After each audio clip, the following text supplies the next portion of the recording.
So I don't want you to have this idea that it has to be like value all the time and only selling the PS. Like if you want to run a sale because it's a holiday or because you're closing an offer down soon, or maybe you're raising your prices soon, or you're running the discount, like whatever it is, like definitely you can hard pitch them for like a week and make a lot of money from it, because that's what I do.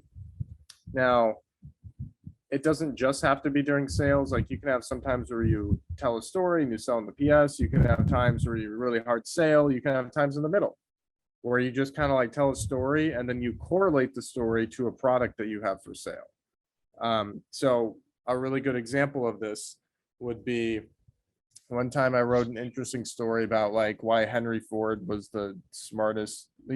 Henry Ford was like doing 2020 marketing in the 1900s. And the whole point was like he had this, he sold his sawdust, right? So like he would use wood to make cars back then, and the sawdust, they used to throw it in the trash and they wouldn't ever use it. But then they ended up using that sawdust to create Kingsford charcoal, because the charcoal is actually like made from wood shavings, and they created another company out of it, which has been very successful.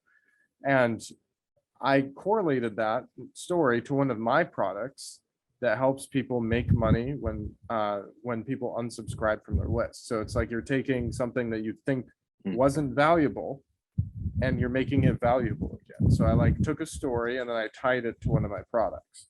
So hopefully that shows like a balance of like value and then sales and then something in the middle.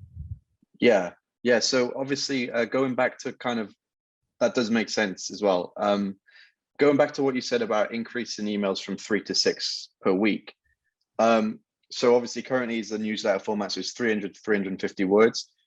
Would you recommend, say, the additional 3 be more short form, like more value, or just like more personal stories, or again, like a mix of? It's just a mix. Like for me personally, I don't really have much of a plan. Like I know the days when I'm going to be promoting certain things that are going to be like more salesy.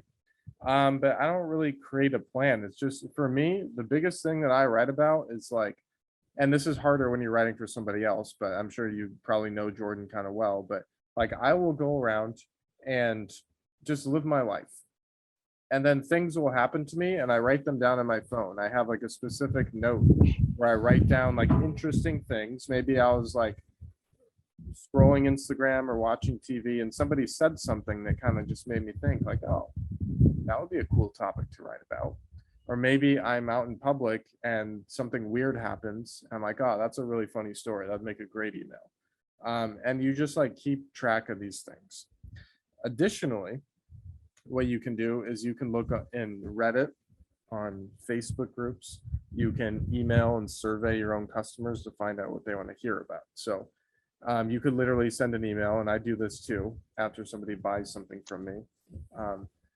A couple hours after they get the welcome email, I'll be like, hey, first name, what's your number one question about blank? Reply and let me know.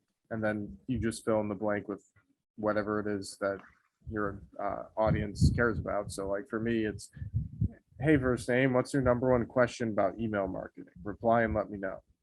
And people will reply with all their questions. So then you just use those questions and you make emails about them.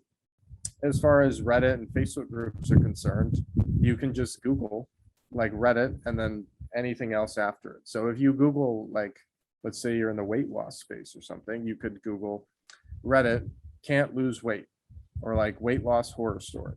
And you'll find stories about people who are like going through the drive-through and they're ordering like 2 or 3 meals worth of food, and they're embarrassed because they don't want the person handing them the food to think that they're going to eat 2 or 3 meals worth by themselves. Like that's a very real story that like most people in fitness, again, this is all an example, most people in fitness are not going to think about that. They're only going to think about like, oh, like how can I pitch them on why my program is unique? But they never take the time to learn about these people's like insecurities.